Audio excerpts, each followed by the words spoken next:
Bonjour à tous. Aujourd'hui, je vais vous parler d'un outil extraordinaire et pourtant très simple qui s'appelle le stop mental.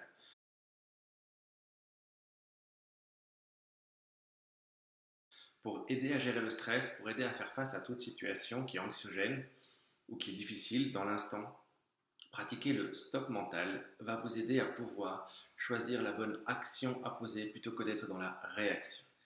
Alors le stop mental, ça consiste en quoi? C'est très simple. En fait, lorsque vous êtes face à une situation anxiogène, génératrice de stress, face à laquelle vous ne savez pas trop comment agir, on a tendance à se laisser emporter par son impulsivité, par ses réactions rigides et donc être dans la réaction. Qu'est-ce qui se passe dans ces cas-là? On a des réactions réflexes qui sont liées à nos émotions, comme la colère par exemple, et on se laisse emporter.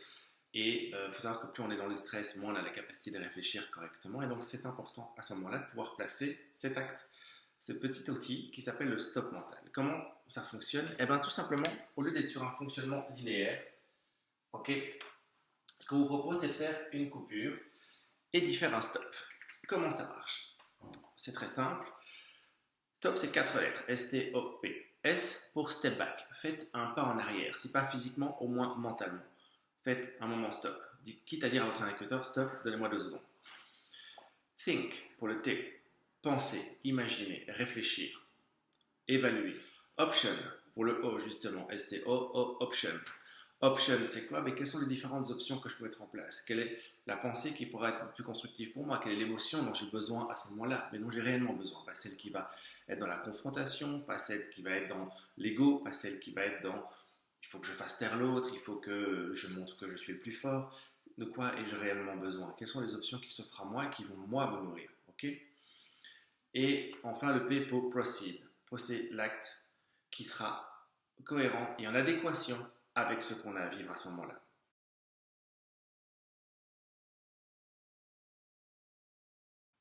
Voilà en quoi consiste le stop mental. Alors c'est très simple.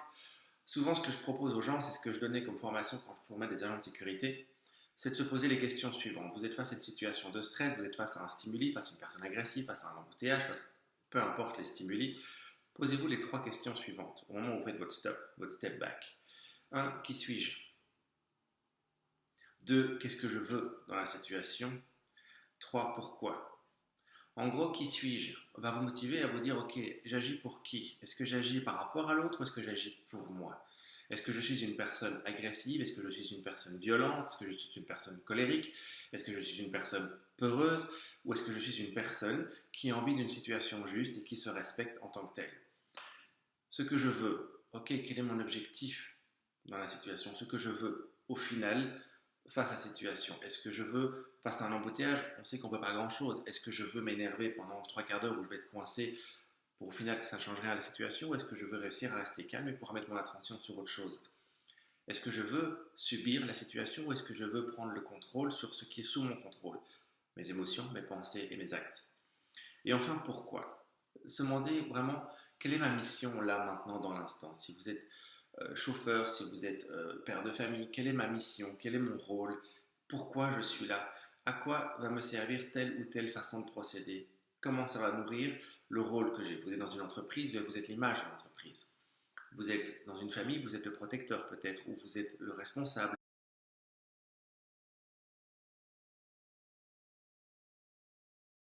Si vous posez ces 3 questions, moi, vous faites le stop.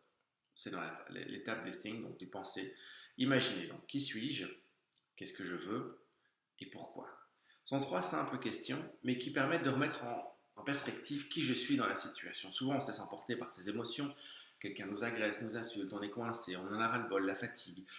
Plein d'intervenants externes qui vont influencer sur votre perméabilité au stress vont influencer votre capacité à y faire face. Et donc, se poser les bonnes questions au bon moment, stop, step back, think, option, proceed, va vous permettre d'agir de la bonne façon.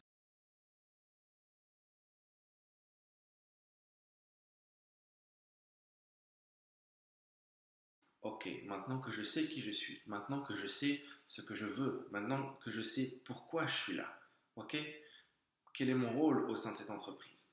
Est-ce que agir dans la colère va correspondre à ce que je veux, à qui je suis et pourquoi je suis là? Non. Est-ce que avoir peur, me taire, m'effacer va m'aider dans ces situations? Non. De devenir assertif, d'être dans une écoute active, d'essayer de comprendre les intentions de l'autre, de rentrer dans un dialogue beaucoup plus constructif, parfois de mettre un peu de distance ou de laisser l'autre exprimer sa colère si vous êtes face à ce genre de situation, de simplement être dans l'acceptation et dans le lâcher-prise. Mais tout ça nécessite un moment de prendre conscience, d'être conscient de ses pensées et de ses émotions et d'en prendre le contrôle. Contrôler ce qui est sous votre responsabilité. Il n'y a que trois choses à contrôler, vos pensées, vos actes et vos émotions. Et vous vous rendrez compte au fur et à mesure que vous le pratiquerez, que vous le mettrez en application avec vos enfants, avec votre compagne ou votre compagnon, avec vos amis ou dans votre travail, que ça deviendra systématique, ça deviendra aisé, simple et évident de se poser ces questions, de faire un pas en arrière, de réfléchir, de prendre du temps pour offrir la meilleure option possible aux personnes qui sont en face de vous. Je vous souhaite une excellente journée et je vous remercie pour votre attention.